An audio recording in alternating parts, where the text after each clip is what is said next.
on today's show, we're going to be talking about male domestic abuse. It's a topic we hardly hear about. And also, would you stop being friends with somebody just because your partner is uncomfortable with it? Do they have a right to tell you who to be friends with? That's food for thought. I'm Vanessa, and this is Ladies Lounge. Ladies, I've got something very, very important to talk to you. As you all know, today is all about domestic violence. But do you know what? I heard about something that happened recently in Africa. A lady actually, well, in self-defense, apparently, her husband got killed, and he'd been abusing her. Who killed the husband? She did. She killed. Oh, wow. But according to her, allegedly it was an accident. But apparently she'd been suffering from abuse for a long time from him. You know, he's always beating her, doing all sorts of things to her. But he doesn't work. She works, goes out to work, comes back, sells groundnuts and things like that. And you know, she's kind of like the breadwinner for the home. And then comes back and then suffers abuse from somebody who is not working. And they're barely this is even her living. story, isn't it? Yeah, that's her story, according to her. So like, well, again, she was suffering from abuse as usual, as she normally does. And then in the process of that, she grabbed the knife to defend herself. And apparently stabbed him and he died. He must have pushed her to the So Mr. Favor, what with that kind of situation, you know, we're gonna have Mr. Favor later on the show telling us more about domestic violence from a male perspective. But for now, with this kind of situation in Africa as well, for that matter, with no witnesses, just you and the abuser together, no cameras, nothing. Right, at some point in your program, like you said, I might be talking much about African thing. Yeah. Right. Assessing domestic violence victims, sometime or most time, you get the man or the woman who come to report to you, my husband did this, or that my wife did this, and did that, and did that. They make themselves look like the victims. Yes. But by the time you now carry out your professional assessment using the respect toolkit, which we normally use, you find out that the so-called victim is actually the perpetrator. So some of them, which we have seen, you see people come around, pretend to have bruises and wounds, physical wounds, just to show off the police or the local authority that this is what my partner has been doing to me. But then they are actually the perpetrators. But that doesn't mean to say they are not sincere victims. They are. How do you think? I have a very personal, this is very personal to me because I've gone through domestic violence, and I think there was once my ex-partner, I was about to call the police on him, and he called the police first, and he was reporting to the police that I abused him just to, you know, to cover up. So I think it's very hard to say when there's no evidence. But I don't think anyone should wait till that happens. If you are in a domestic violence relationship, get out. If a man is abusing you, don't wait till you're on the news, for God's sake. You have children, you have your life, because if you're abused, there's no way you can live your life to the fullest. You're changing yourself, who you are for this person, and it's never enough. No matter what you do, the person will still continue. Even if you change yourself to exactly what they want you to be, they're not satisfied. So get out. Don't be on wait till you get on the news first. Please get out of that relationship. That's what I would say. And the parents or couples, they should always think about how their action affect their children. Because the children, they really go through a whole lot. We are very lucky in the UK. There are lots of numbers you can call. If you Google, you can get helplines for. When you call them, they will tell you what to do. So it doesn't take long. Just call them and say, "See, I think I'm being abused," and they will give you advice and support. And it's important to know you're not alone. Exactly. Yeah, lots it's of happening women. in your house. It's happening in another house. You're not alone. You're not isolated. Yeah, and impacts the kids. It's amazing how it impacts the kids. You know, so think about your children. You don't want to, because most of the time, boys or women who experience domestic violence tend to be abusers themselves. So you are not helping your children stay. You are doing more damage than good to them. So get out and look for help.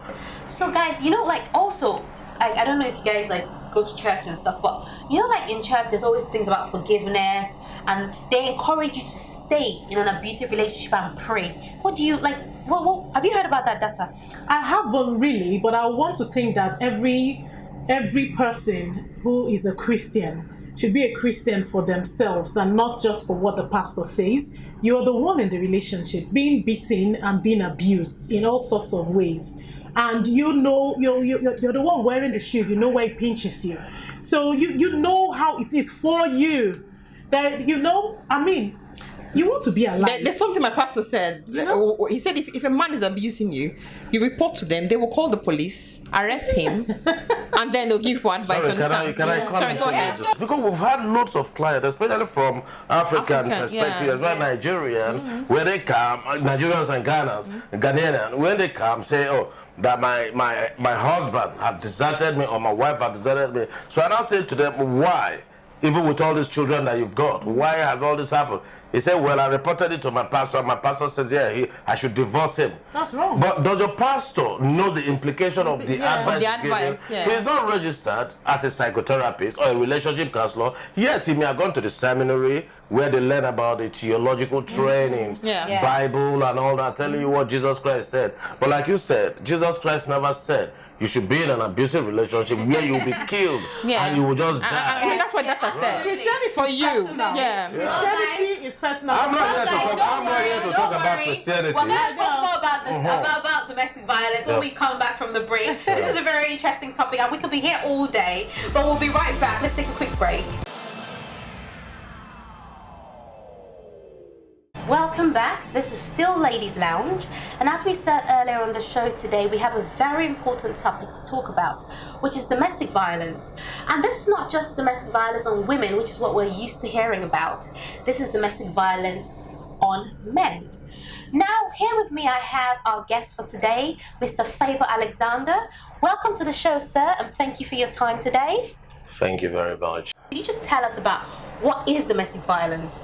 Right. Because people interpret it as different things. Yeah. Domestic violence or abuse is any behavior within the family that changes who you are. That makes you to do things that you are not in agreement with. So if your partner, for instance, your husband or whatever, makes you to live a life that is not you, it's an abuse. And if it makes you do things that you are not supposed to do, it's an abuse. Or that you don't like to do. So what sort of things constitute this? Like, could it be like, oh, don't wear those shoes or something? Right. Yeah. You've got financial abuse. You've got coercive behavior. You've got mental abuse. You've got psychological abuse. You've got domestic, physical abuse. You have sexual abuse as well. Yeah, sexual abuse. Abuse is it's a very big thing. It's not one-sided thing around it. Yeah. So it's all different approaches to domestic violence. So let me ask. So why men? Why male victims? Because when you think of a man, you think of him as strong. And when I think of domestic abuse, I think of a woman being abused. That is the natural line of thinking. Yes. And I'm sure I'm not speaking for myself alone. So why men? Right. A very good question you've just asked there. Here in the UK, for instance, the societal belief system, the mainstream approach is that men don't go through domestic violence. That is what people believe, and thank goodness you've proven that today by saying that. Yeah, that people see that, oh, domestic violence is all for women, so women who are the less stronger. Yeah, and that is one major issues that we dealt with and we're still dealing with. Whenever issues of domestic violence is being mentioned, the police come in, the local authority come in, and then guess what? It's just the man that they will just pick up from the property and send away. But sometimes, I mean, sorry for my language, but it's like the authority don't want to look down to find out exactly who is the perpetrator and who is the victim. So they just assume that it's always the man. That's always the perpetrator. But I tell you, there are so many women out there. With due respect to all the female watchers and listeners, I'm not being. No, we understand. I'm not trying to run you down, but I mean, I'm talking from a man's point of view, from a professional viewpoint. I think. Sorry, Vanessa. Okay, that's fine. For me, I want to know, because I've been through domestic violence, and I know it's not a place anyone wants to be. And so for our viewers out there, what are the traits men can watch out for? In their partner or girlfriend or wife, before you get married, and vice versa. That shows that because this person has a tendency to abuse you. Because sometimes the signs are glaring, but just that people don't accept it or we don't know about it, or ignore it. So what are the signs that you would look at and know this person is a potential abuser? Right. I think the local authority have brought up a program that couples or people should look into to like read or know about your partner's previous records and potential. I've heard about that. Yeah, Like there's something clear, if you have a guy, for example, that is asking you out, you can actually go and check to see if he's had a history of domestic violence. Yeah, exactly. Do they do that for women as well, or just men? Yeah, I think it's for everybody. Okay. But then can I just say something? Yeah. You can read. What if it just happens out of nowhere and the person's never done it before? That happened to me. I was with someone and then they never ever like. Well, as far as I know anyway, because I didn't go and read up on them for anything, but they never like showed any signs or been aggressive, even in arguments and things like that. And all of a sudden, one night outside, twice in public, I even fell down on the floor in mud on my own birthday. Well, how was I supposed to know when I didn't see no signs? It was always loving. You know, like some people, you just know this person's always angry. You know, but he wasn't. Sometimes it's not just anger. Sometimes it's just crying. Oh, you did this. You left me in the house, and there's some signs you. You see, let me tell you something. Don't be judgmental. But what you know you can't take in your relationship, don't pretend to start taking it when the relationship starts. But what about what are the signs you look out for? Yeah, anything that you don't want in that relationship. Bearing in mind that relationship has to do with two people, two people kind of. So you must find the middle way. You are not perfect, neither is she perfect. So you find a middle way to accept each other for who they are. And then if there are things that you know you can really not accept, that is why you have people like the psychotherapist. What about compromise? Sorry, what about compromise? Because there are things that that may happen in a relationship that either person doesn't really want, but they just want to compromise. It may not be major stuff, you know, they may not like it, but because my partner likes it, I just do it even if I don't like it. Well, is that abuse? Well, if you're doing it, I mean, you are not being forced to do it. You willingly did it because you feel you love your partner, and then therefore want to do it. It's not an abuse. I mean, from my own viewpoint, I don't think it's an abuse. But then even when, for example, hold on, sorry, Stephanie. But even sometimes when someone does do something to you, and because you care so much about them, and they say, "Oh no, I didn't mean to. You made me angry. You know, I was just really upset. I'll never do it again." Should you actually really believe that, or should you just see it as, let me just run away because this can happen again? Very good question you just said. I know to all viewers, if I may comment on this underlined, that is what she just said is called a cycle of abuse. Guys or women who abuse their partners, they know how to tell you, I'm so sorry, I never meant to do this, you made me to do it. Bless you, if you accept them, you are still going to experience it when tomorrow comes. So when they start, you should think twice and don't take it. There's a research I did. Sorry, let me just go. Research I did it, and it shows that for women, I don't know, I haven't checked about men. Women actually, they go through leaving the partner like 7 times before they finally decide enough is enough. So they do the same thing. Maybe the man hits you or the woman hits you. You leave. They beg, you come back. Actually, the statistics said it actually happens 7 times for a woman to not realize, okay. I think probably the same for men. Have you yourself been abused? All right. That's another good fundamental question. Right. I've been in the same situation where I saw domestic violence, relationship violence. I was seriously abused. I went through it, and yeah, my t-shirts are beautiful, right?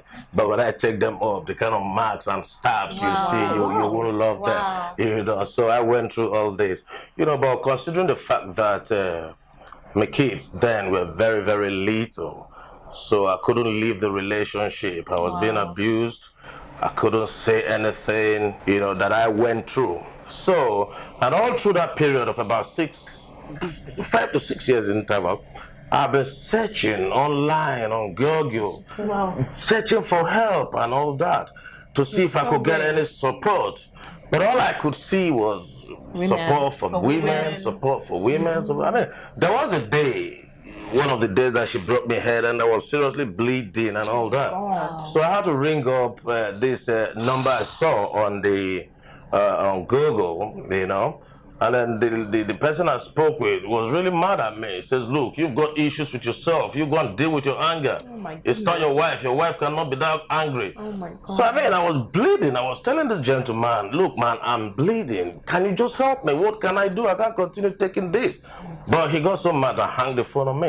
Because of that wrong impression that the society, the mainstream belief system present to us, that men are the macho, they should man up, they should big up, they should be the big guy. You know, so most of these women, sorry again to say, not all women, but most of them that do all this abusive thing, they take that as an advantage because they know that if you speak, nobody will believe you. So I mean, we've got clients who come up and say, look, my partners have said it that, oh, if I say it out, that nobody's going to believe me, yet she continues doing all that. And then this gentleman will continue to suffer in silence. So, what wasn't there ever a point where you felt you should fight back? Did you feel like you would spoil too much if you fought back, being that you had searched for help and you didn't find help? It's sort of like you went through years of this, abuse, and you endured it. Why did you have to endure it? Right.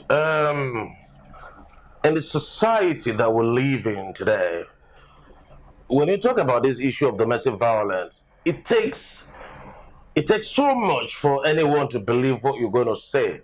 You as the man, you got to prove beyond reasonable doubt. It's just recently we just started a documentary evidence where you could just keep record of what she's been doing to you. But then in the past, I mean, who are you going to tell? Even till date, who are you going to tell? Who will believe? Who will believe you that this kind of woman is doing all this to you? So with all, even when you go to the family court for the child care arrangement order and all that thing. Yeah, that's what I was going to say that, because I know if a couple break up, normally they automatically give rights to the mother, and give the man. Which is normal here. The man. So how do you? So it takes the grace of God for this man to be able to prove beyond reasonable doubt that he wasn't the abusive partner. Until you're able to prove that, take it from me. So how no did you family get call. out? Good. I always let people know the approach I use to dealing with my situation when I was there is what I always tell people. If it works for you, great. If it doesn't work, good. So what I did was I had to be there because one, where shall I run to? My friends, they were all laughing at me. Serious. None of them accepted what I was saying. How would you say that? You know, can you not control her as a woman? You know what I mean? You know that mentality. You know, so but something I've never done. I mean, I've never done because I never saw me did that to my mom or my brothers. Is to hit my wife. I would never hit a woman. That's so commendable. Yeah, so I never did that to her. So perhaps she took it up as an advantage to continue doing all this to me. You know, sometimes she sends me away from the family home. I go sleep in the park. You know, a couple of times I've done that. I know that some of these men who are going through this, I want to tell you something. Do not feel belittled. Do not feel that your ego is being messed about with. Do not feel that people will laugh at you. Seek help. Seek help. Because if you don't seek help, you're going to lose it. You're going to lose it. Who lose of our men? Have a lot of them are schizophrenic now. A whole lot of them are suffering for mental health issues just because of what they're going through. Link between that and mental health. So how did that go from leaving an abusive relationship to setting up a charity? Right, because it's a personal experience I went through. So I think I know a whole lot of things about it. And then, but it was very, very difficult in this country to set up such a charity. Because they feel that men don't suffer domestic abuse.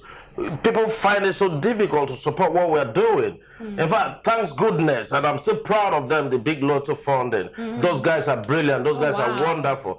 They've offered us the first grant we got. They offered us the second one we got. But then the society, they find it so difficult to give out a dime to support a dying man. So many men are dying out there. We get cases where men take their own lives.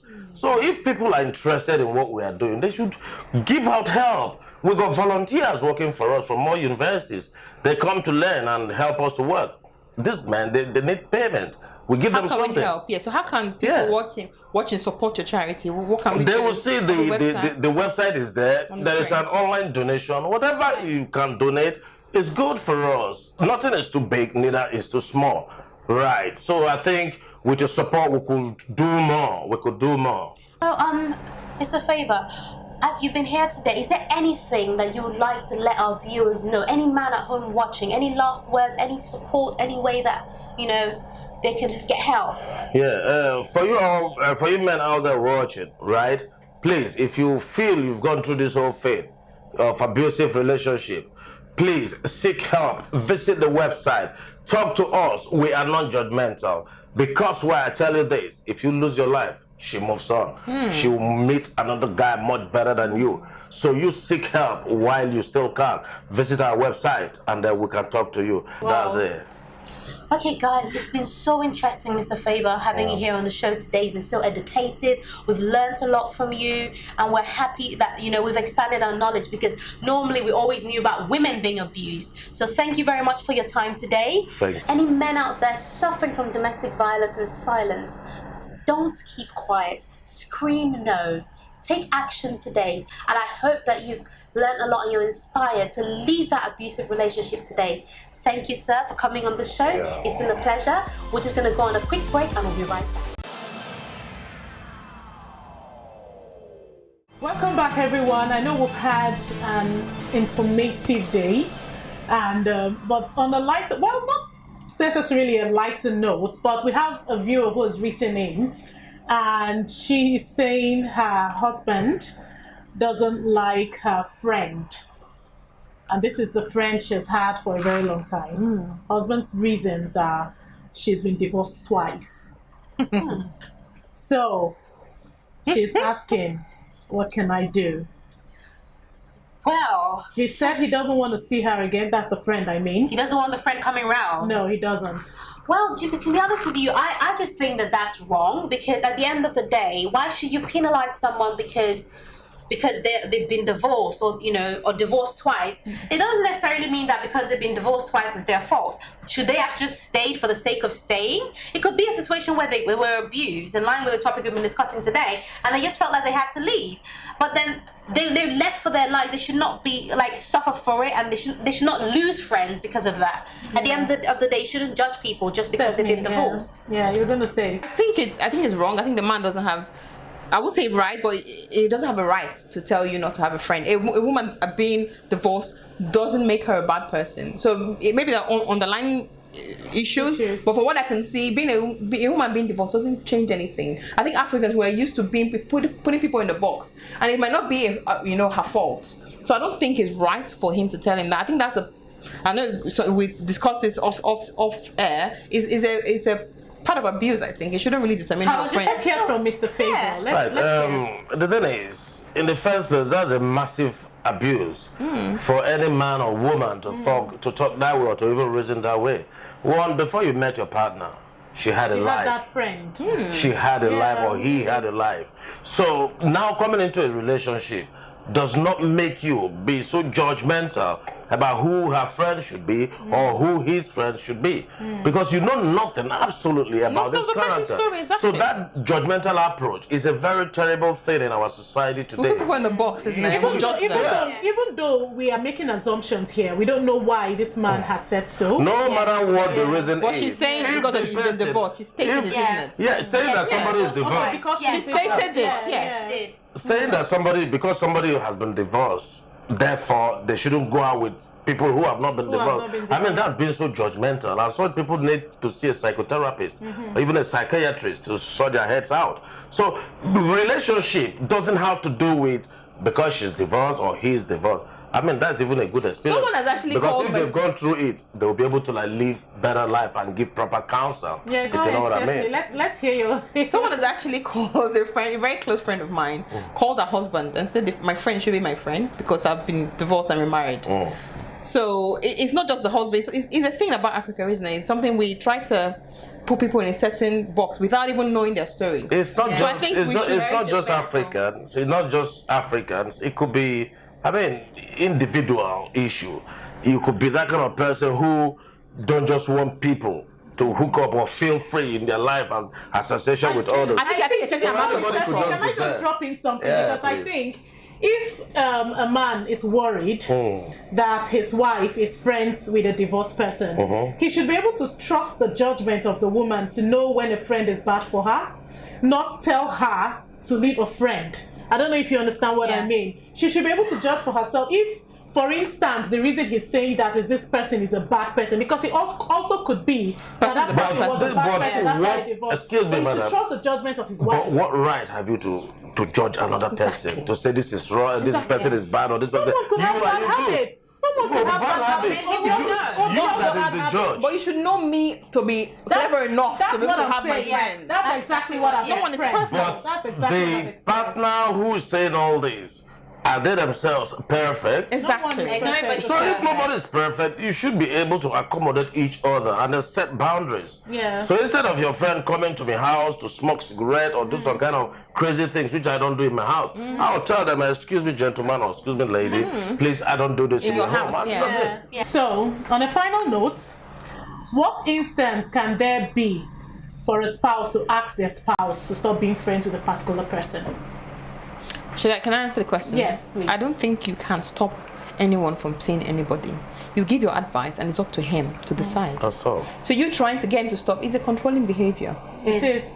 It's a form of manipulation and abuse. It is. So everyone is old enough to be able to do this. So I think that one thing people try to do is change people. You cannot change people. You just give your advice. And it's up to him to decide if he wants to or not. It's been really exciting today. There's been highs and lows and all sorts of directions. But it has really been a pleasure having you, Mr. Favor Alexander. Thank you. We know we'll keep in touch, and the numbers scrolling on your screen right now for more information, websites, numbers to call. I know we're here. Ladies Lounge is here for you. Bringing you that thing that people will hardly talk about, bringing it right to your screens, and we hope you'll take advantage of it. Until next time, thank you so much for watching. See you.